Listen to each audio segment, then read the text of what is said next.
Une fois de nous regarder des messages qui nous viennent de partout, nous saluons spécialement tous les téléspectateurs qui nous regardent depuis Lubumbashi, aussi depuis Bruxelles, la RTGA. Faut-il encore vous le rappeler que c'est l'une des rares télévisions africaines émettant dans le monde. Papi Mbaki est déjà sur notre plateau. Papi Mbaki, bonsoir. Bonsoir, monsieur le journaliste. Avocat, vous avez créé Katumbi. C'est lui mon choix. Mais vous dites que votre association est apolitique. Oui, effectivement, elle est la politique. Moi, je pense qu'on juge une association, une organisation, une structure par rapport à son objet et non à la dénomination. Mais votre C'est vrai, dénomination, rien qu'à vous suivre, ça dit long. Katumbi, c'est lui mon choix, tout est clair. Pas besoin de nous rappeler encore. Hein. vous savez, l'un des plus beaux cadeaux que la Constitution nous donne, c'est la liberté de penser, la liberté de faire son choix. Mais lesquels choix? Voilà. Les choix ici, c'est notre modèle. Donc on l'a choisi comme étant notre modèle en matière de développement et de bonne gouvernance ou de la gestion de la chose publique.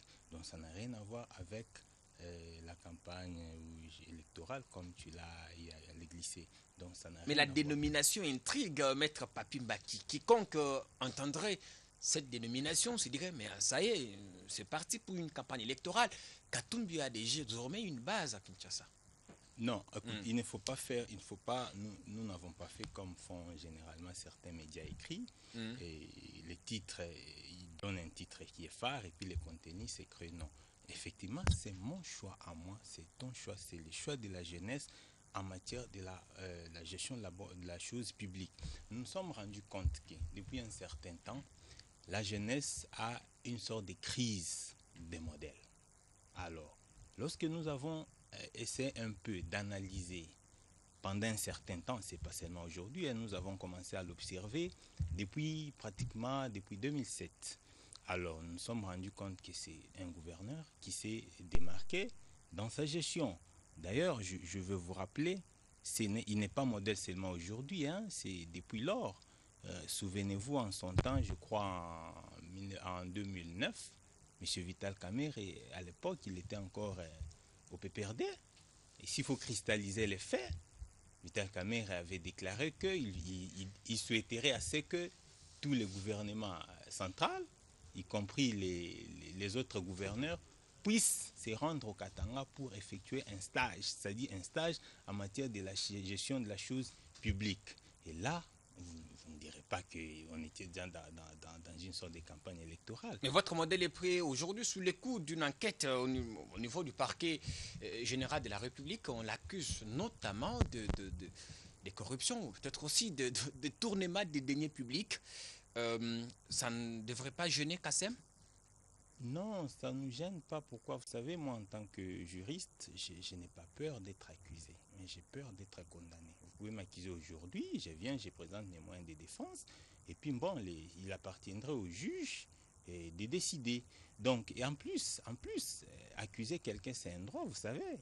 Vous avez le droit d'accuser une personne, mais il faut apporter la preuve pour soutenir effectivement votre accusation. C'est ça aussi le problème. Il ne suffit pas de dire que telle personne a corrompu, telle personne a été corrompue, telle personne a détourné. Mais il faut aussi en apporter les preuves. Alors, moi je me dis, il incombe à ceux-là qui allèguent ces faits-là d'en apporter des preuves. Mais, qu'à cela ne tienne, au moins, Mhm. il est de notoriété publique que M. Moïse Katumbi a bien géré la province du Katanga. Pour preuve même, ça servit même de la population des autres provinces. On a toujours regardé dans des reportages qui déclaraient même en disant que pour nous, que Moïse devienne même notre gouverneur. Voilà, tout simplement parce qu'ils se sont rendus compte, c'est quelqu'un qui avait, là je suis quand il était encore gouverneur, qui avait la bonne volonté de faire sa politique, de réaliser les programmes Mais de son aujourd'hui, vu gouvernement. les enjeux, vu la position politique qu'occupe Moïse Katumbi, vous ne craignez pas que Kassem soit assimilé à une sorte, à une association des soutiens. Parce que vous semblez dire que vous êtes apolitique. Non, c'est ça. Vous savez, il faut toujours éviter d'avoir des préjugés. Ouais? Il faut éviter d'avoir des préjugés. Je t'ai dit ici, la nature d'une organisation, il faut le voir dans l'acte créateur, de cette organisation-là. Donc nous disons Katumbi, c'est lui mon choix en matière de la gestion de la chose publique. Donc c'est ça. Donc il n'y a pas de débat quant à ce. Donc si quelqu'un estime que c'est On sent l'ombre de Katumbi dans votre structure, on sent son ombre. non. Comment vous sentir l'homme? Parce que quand vous regardez les fondateurs de A à Z, il n'y a pas le nom de M. Katumbi. Vous savez, il n'est même pas membre d'honneur. N'est-il pas au courant qu'il y a une sorte, qu'il y a une structure qui existe à Kinshasa? Vous êtes aussi sur le plan dans notre province? Bon, nous sommes, ce qui est vrai, nous sommes dans presque toutes les provinces de la RDC. Nous sommes à Lubumbashi, nous sommes au Bas-Congo, nous sommes à l'Équateur, donc dans toutes les provinces. Bon. Qu'est-ce que vous cachez? Qu'est-ce que vous cachez? Qu'est-ce que vous ne voulez pas dire? C'est quoi le non-dit dans Kassem? Qui est derrière vous? Nous ne cachons rien, mais nous voulons juste, à ces jours, encadrer la jeunesse via un modèle. C'est-à-dire, nous encadrons la jeunesse à travers ce que nous appelons un matériel didactique. Lorsque vous donnez la théorie, voilà comment on gère la chose publique.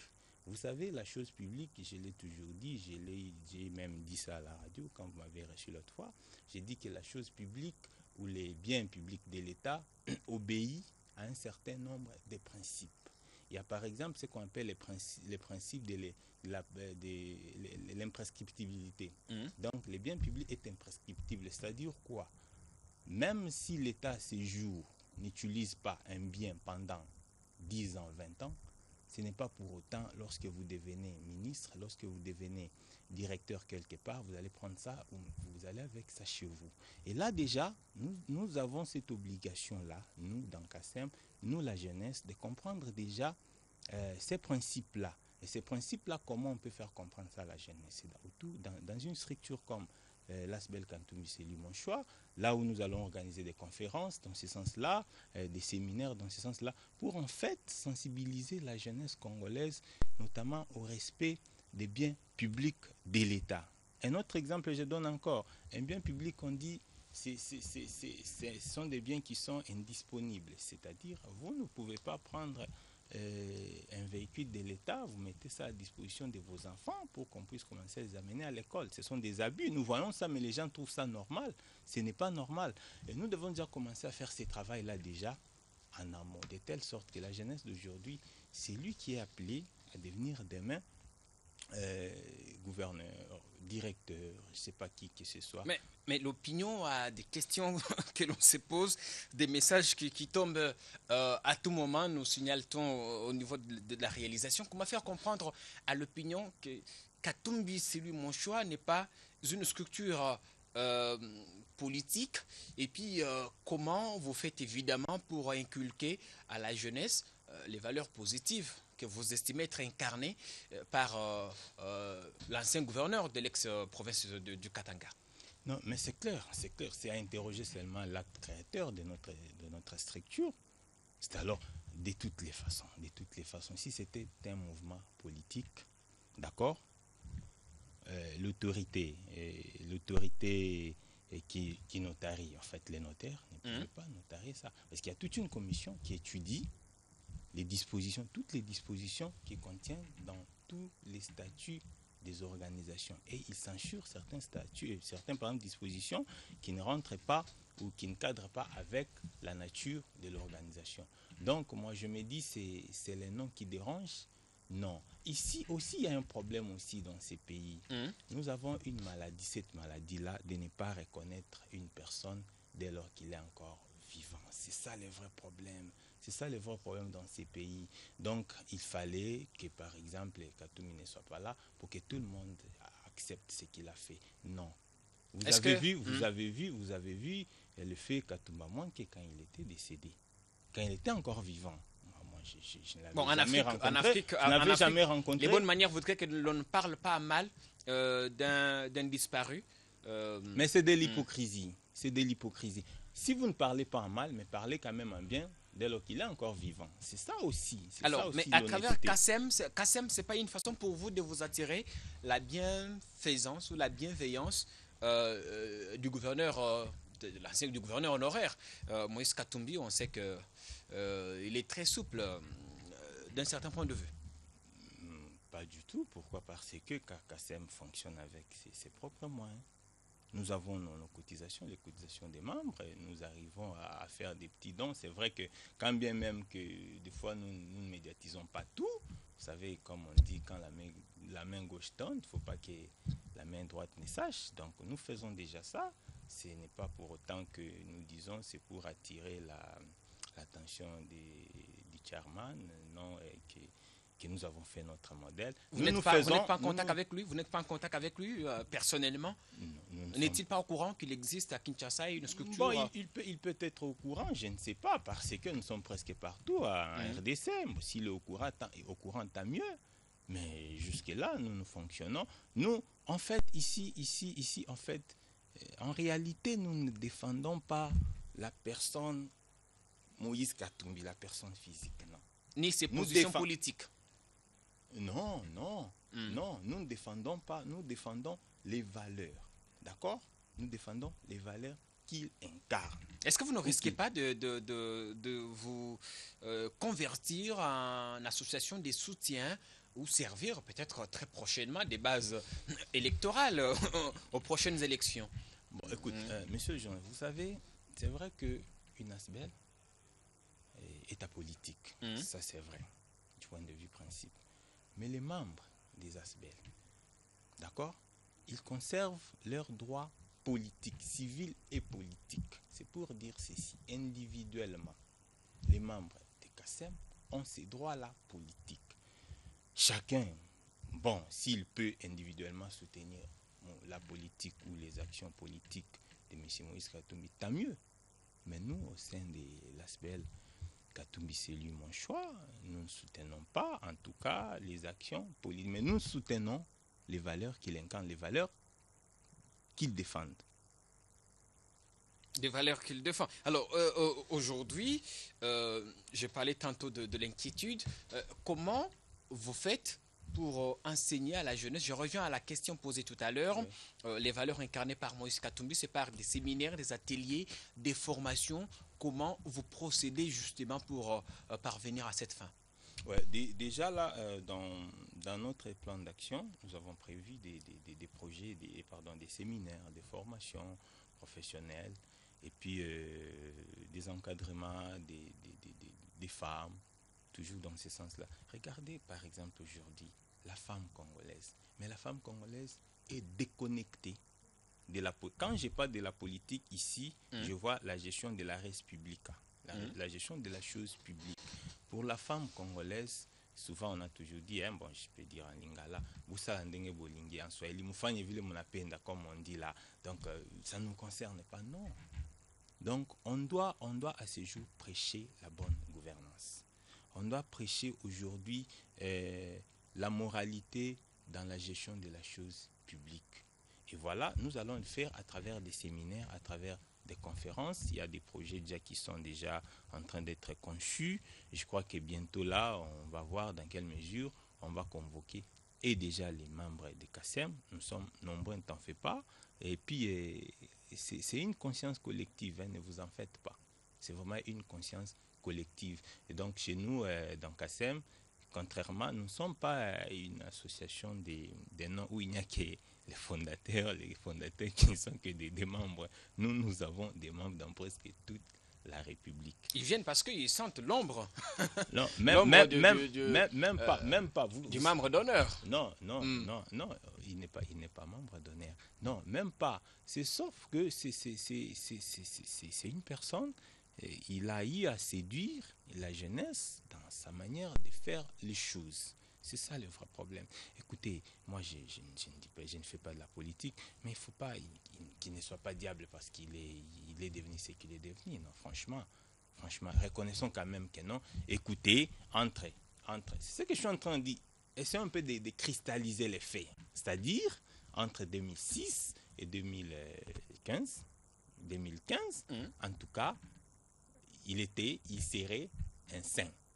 Mais peut-être maintenant, il serait devenu un diable, ok. Mais au moins, reconnaissons quand même qu'il serait un saint pendant ces temps-là. Donc, c'est ça aussi. Il faut pas faire table rase, même des bienfaits. Non, ça, ce n'est pas ce n'est pas honnête. Pas très... Même Dieu ne peut pas accepter. Alors, pas très honnête de votre part. Kassem, qui a des membres un peu partout, le week-end, vous avez organisé une mini-assemblée à Lingwala et vous pensez que l'initiative devrait s'étendre dans les 24 communes de Kinshasa avant de s'exporter un peu plus ailleurs.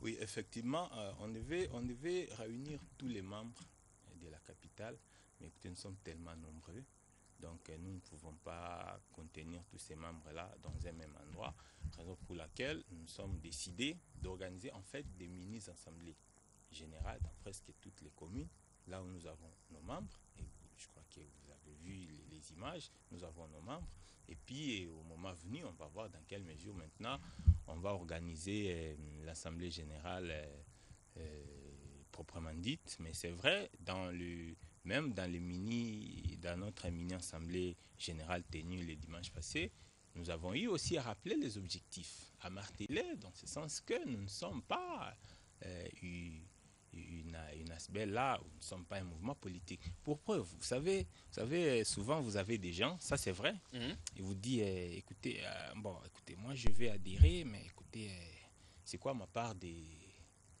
gâteaux? On lui dit très vite que non, écoutez, ici, nous ne distribuons pas de l'argent parce que nous n'en avons pas. Si tu viens ici, c'est pour contribuer au développement.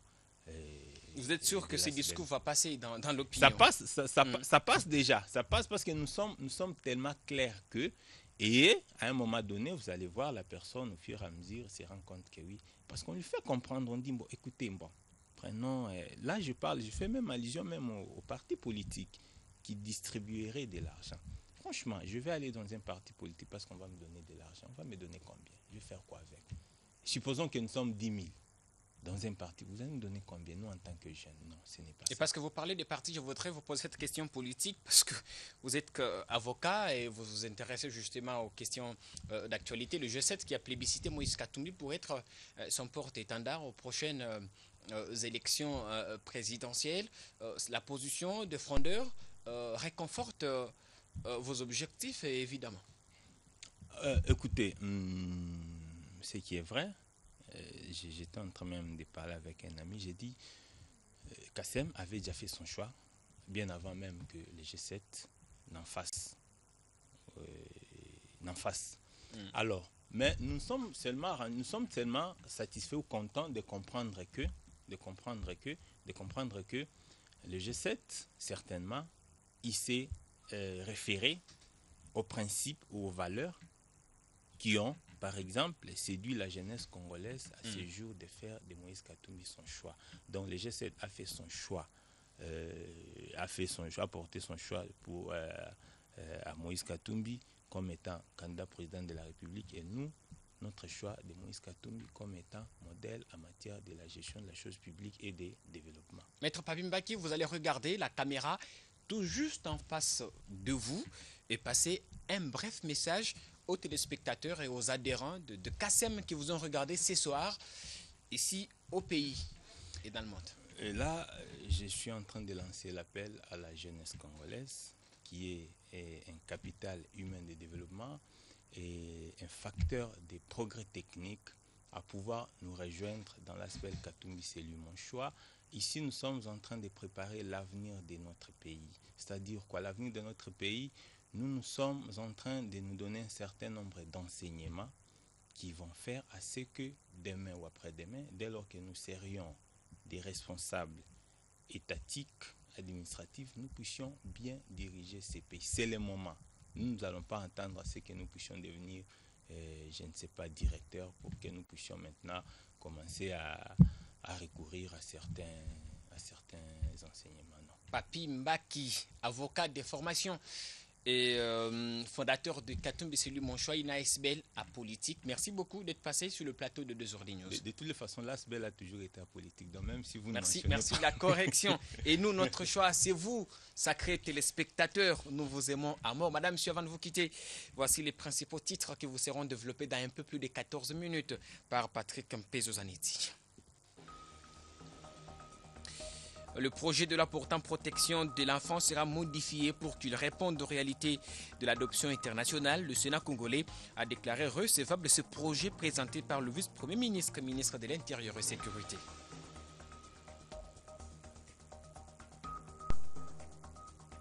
Et bientôt, le Mbégungu sous les eaux du fleuve Congo, le Premier ministre Augustin Matata Ponyo, vous le voyez d'ailleurs, a effectué le déplacement au chantier Chani Metal pour une visite d'inspection.